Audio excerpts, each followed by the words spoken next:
কিছুদিন আগেই আমি আর অয়ন চলে গেছিলাম কল্যাণী হরিণঘাটাতে আমার ইউনিভার্সিটিতে ম্যাকাউ ফর্মালি ডব্লিউবিউটি। এখানেই আমি আমার ব্যাচেলার্স আর মাস্টার্স কমপ্লিট করেছি। প্রায় ১.৫ বছর পরে ইউনিভার্সিটিতে এসে আমি তো ভীষণই খুশি আর ভিতর থেকে অনেকটা ইমোশনাল ফিল করছিলাম, বিকজ এখানে এত বছর কাটিয়েছি।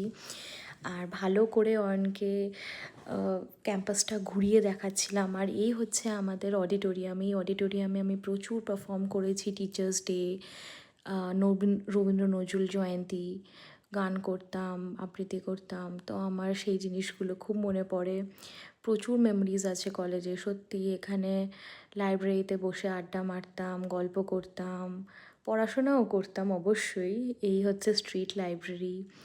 আর এইটা হচ্ছে গার্লস হস্টেল। গার্লস হস্টেলে প্রচুর আনন্দ করতাম। রাতের বেলা আমরা বন্ধুরা মিলে কফি বানাতাম, মুভি দেখতাম, হই হুল্লোড় করতাম।